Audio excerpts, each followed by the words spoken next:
Всем привет! Сегодня я взялся за довольно необычный эксперимент. Превращаю пивные банки в ТВ-антенну. Да, звучит абсурдно, но кто знает, вдруг я наткнусь на способ поймать все каналы мира без лишних затрат. В следующих нескольких минутах вы увидите, как я делаю эту самоделку, насколько это сложно или наоборот просто. И самое главное, какой у нас будет результат. Так что устраивайтесь поудобней, будет интересно. Подпишись на канал, поставь лайк и обязательно напиши комментарий. Итак, начнем. Для начала нам нужно 2 пивных банки и вешалка. Вешалку можете взять у своей жены в шкафу. Мы будем монтировать банки на вешалку, и обязательно нужно будет соблюдать полярность этой открывашки на банке. Мне тут один знаток сказал, что если взять банки только немецкого пива, то можно поймать даже канал с другой стороны планеты. Удивительно, как национальность банок влияет на прием. Для монтажа нам понадобится изолента. Изолентой мы должны будем зафиксировать банку в таком положении на вешалке. Аккуратно монтируйте, не помните банку. Хотя говорят, если банка немного помята, то можно поймать больше спортивных каналов. Не знаю, насколько это достоверно, но выглядит многообещающе. И все же меня интригует вопрос, будет ли сигнал лучше, если брать банки с разным содержимым? Сможет ли именно банка из-под пива повлиять на частоту? Кстати, цвет изоленты при монтаже банок тоже играет важную роль. Красной изолентой вы ориентируетесь больше на европейские каналы и ближе к западу. Синий в другую сторону, больше китайских каналов и японских. Когда я впервые услышал об этом способе, подумал, что это очередная байка для любителей «сделай сам». Но, как говорится, пока сам не попробуешь, не узнаешь. Многие скажут, да это же нереально. Или начнут рассказывать о настоящих антеннах. Но, ребята, мы здесь, чтобы экспериментировать. Вообще, если кто-то знает более крутой способ, я жду ваши идеи в комментариях. Закончили монтаж первого приемника. И сейчас я вам расскажу про важную особенность. Приемник должен так находиться, чтобы открывашка у него смотрела вниз, а отверстие было кверху. Я решаю сделать сигнал международным и будем ориентироваться на весь мир. И теперь важная особенность номер 2. Эту банку мы должны монтировать, чтобы отверстие было снизу, а открывашка, чтобы у него смотрела вверх. Это очень важно. Следите за этим шагом. Таким же способом монтируем приемник к вешалке. Старайтесь не помять банку. При монтаже я подумал, если я взял бы банки от разного пива, получился ли бы более мощный сигнал? Вдруг они как-то дополняют друг друга по частотам? Если у вас есть такая информация, обязательно ей поделитесь. Итак, каркас мы с вами подготовили. Сигнал мы будем принимать на 2 приемника. Самое главное расположить открывашки в правильном направлении. Иначе мы будем ловить не ТВ-сигнал, а рации таксистов. Теперь нам понадобится усилитель. Усилитель я заказал с Алиэкспресса. Он стоит 30 рублей. Посмотрите внимательно, может быть у вас в гараже валяется именно такой. Усилитель нам понадобится для того, чтобы принимать сигнал с орбиты и преобразовывать его в кристально чистый сигнал для нашего ТВ. Этот усилитель состоит из элементарных компонентов. Я думаю, что в вашем гараже именно такой есть. В данном случае я использую усилитель под маркировкой ZZ-GD8777. Такие усилители продаются на Алиэкспрессе за 30 рублей. Это куда лучше, чем покупать готовые фабричные антенны за десятки тысяч рублей.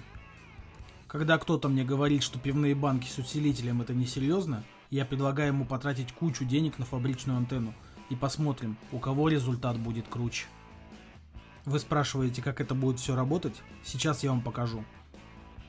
Монтаж все так же мы производим с помощью изоленты.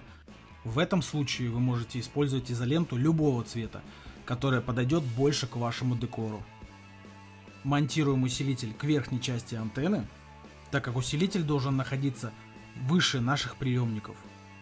А еще мне шепнули, что если направить эти банки строго на полярную звезду, то сигнал будет в 4К. Конечно, не факт, что это так работает, но вдруг. А вдруг, как мы знаем, бывает только правильно. Бесплатное телевидение на вашем телевизоре.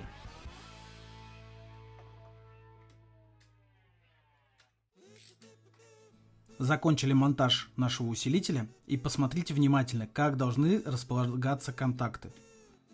Для дальнейшей работы нам понадобится старый USB кабель. Поройтесь у вас в коробках, по-любому где-то осталось от старой техники или от старого телефона. Сам USB мы подключаем прямо в наш усилитель, а второй конец мы можем отрезать, но только смотрите, чтобы вам хватило длины кабеля. Дальше требуется проложить по нашей антенне этот кабель. Используем синюю изоленту. Синяя изолента здесь очень важна. Мы должны закрепить кабель синей изолентой, чтобы не было помех по сигналу. Синяя изолента фильтрует частоты, и на приемник приходит уже чистый сигнал для вашего телевидения. Всегда мечтал, чтобы дома было столько каналов, что не знаешь, что смотреть. Может, наконец-то моя мечта сбудется? Об этом вы узнаете в конце видео.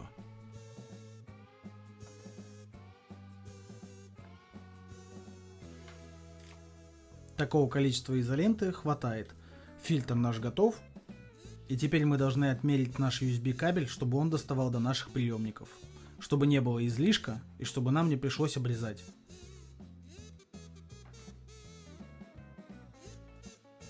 Длину кабеля мы укоротили, и теперь нужно зафиксировать его на нижней планке.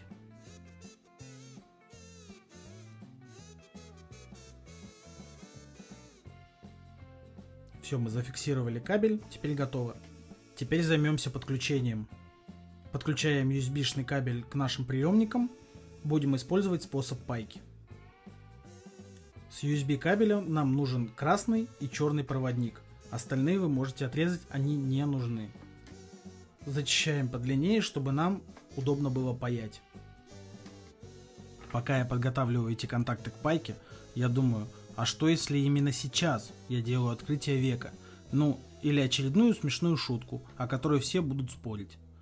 Многие считают, что паяльник это скучно и сложно. Но я уверен, паяльник наша дверь в бесплатное телевидение. Или новый повод для хейтерских комментариев. Жду вас в комментариях, хейтеры. Красный плюсовой проводник мы крепим к правому приемнику. Обязательно нужно хорошо припаять его. Красный плюсовой проводник мы должны будем припаять так, чтобы его невозможно было отодрать даже гвоздодером. Пока крепим плюсовой проводник, начинаем греть паяльник. Но у меня возникает вопрос, что если есть более простой способ? Для того, чтобы сделать все идеально, следуйте этим простым шагам. Чтобы не терять времени, сразу же прикрепим еще и минус. Минус мы крепим к левому приемнику. Так как USB кабель очень мягкий, я слегка прокручиваю контакты, чтобы они зафиксировались на открывашках. Для того, чтобы при пайке они не размотались. Я всегда говорил, что пайка это немного магия. Сейчас мы сварим металл с металлом и в результате получим антенну, которая ловит сигнал отовсюду. Чудеса, да и только. Вот пришло время и для нашего паяльника. Берем немножко канифоли, наносим на места пайки, чтобы олово наше расплавилось хорошо и зафиксировало наши проводники. Есть теория, что если во время пайки думать о чем-то хорошем, то сигнал потом будет чище. Я не знаю, работает ли это, но хуже точно не станет.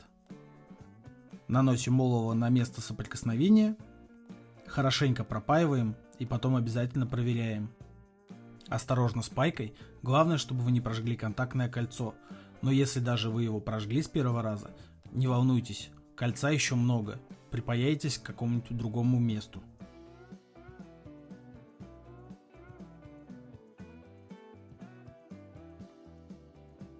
Используйте канифоль или какой-нибудь паяльный гель, для того, чтобы олово хорошо скрепляло наш контакт. В таких ситуациях некоторые люди предпочитают термоусадки, другие изоленты, а третьи вообще на скрутку. Интересно, кто из них прав, а кто просто любит острые ощущения. После пайки обязательно проверьте. Если контакт плохой, лучше подпаять еще, потому что на плюсовом проводнике контакт должен быть идеальный.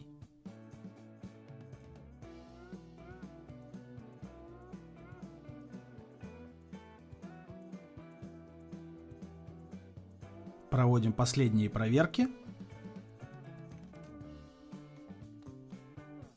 Убираем паяльник.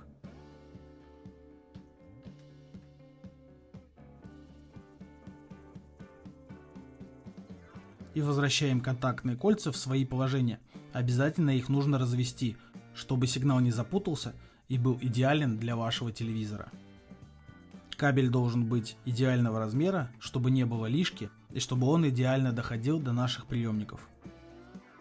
Итак, антенна у нас почти готова, осталось коаксиальный кабель с фишкой. Берем столько кабеля, сколько требуется, чтобы подключить к вашему телевизору. У меня это 1,5 метра. Отрезаем, и нужно будет поставить фишку. Здесь все стандартно. Снимаем 30 миллиметров изоляции, но не прорезайте оплетку. Оплетка очень важна в этом деле.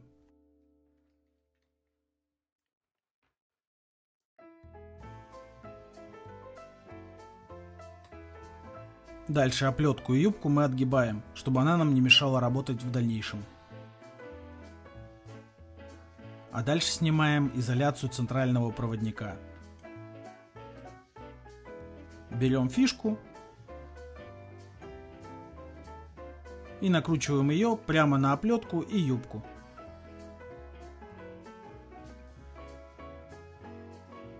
Лишнюю оплетку подрезать, чтобы она не мешалась и не портила визуальный вид.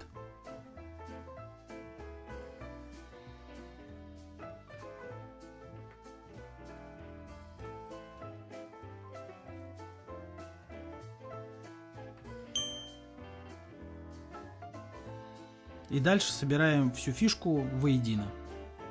Интересно, можно ли таким образом поймать каналы будущего? Но мало ли, вдруг там уже вещают о наших сегодняшних экспериментах. Кто поймает такие каналы, обязательно отпишитесь в комментариях. Также для визуальности я добавил немножко красного. К моему декору это очень пойдет. А дальше разделываем кабель для подключения к усилителю. Берем 8 сантиметров и разделываем точно так же, как под фишку. Оплетку мы снимаем, она нам нужна. А фольгированную юбку мы можем оторвать, она нам не к чему. Скручиваем оплетку под контакт, чтобы мы ее смогли подключить к усилителю.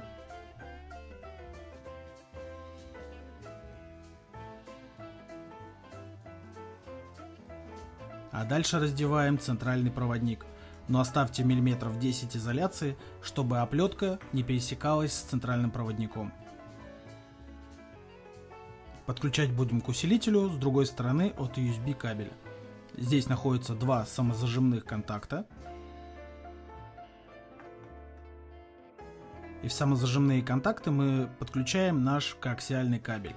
Для этого нам нужно будет укоротить их и сделать в одной плоскости. Берем у жены маникюрные ножнички и подрезаем, но так, чтобы контакт зашел полностью под пластину самозажимного контакта. Теперь с помощью маленькой отверточки мы отгибаем правый контакт, чтобы мы смогли туда подключить оплетку. Она слишком мягкая и не сможет зайти под пластину. Любопытно, сколько людей сейчас всерьез задумается, не сделать ли им такую конструкцию дома. А кто-то, может, уже побежал за пивом. Ведь это так легко, и по итогу получится идеальный результат. Подключили коаксиальный кабель к усилителю. Проверяем, чтобы контакт не вылезал.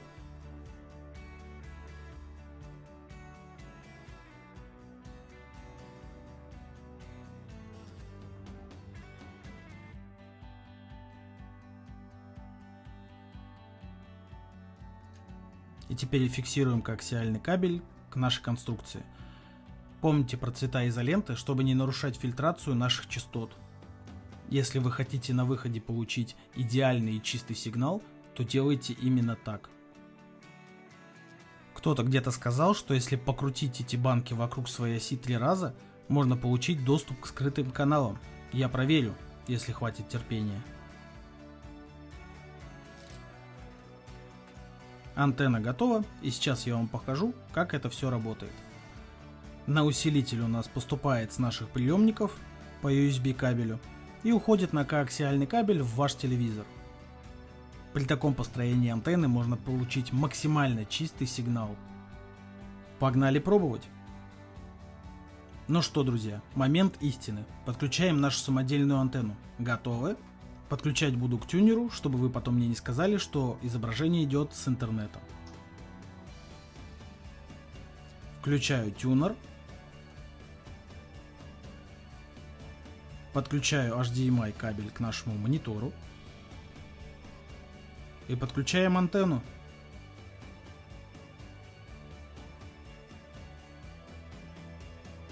Смотрите, каналы действительно пошли. Честно говоря, я и сам не ожидал такого результата. Казалось, что пивные банки, пайка проводов и немного отчаяния – слишком взрывоопасная смесь. Но, видимо, иногда отчаяние творит чудеса. Теперь у меня куча бесплатных каналов, а все, что понадобилось, это несколько подручных материалов и смекалка. Если вы тоже хотите испытать удачу, рискните. Спасибо, что досмотрели это видео до конца. Подписывайтесь на мой канал, ставьте лайки и пишите комментарии.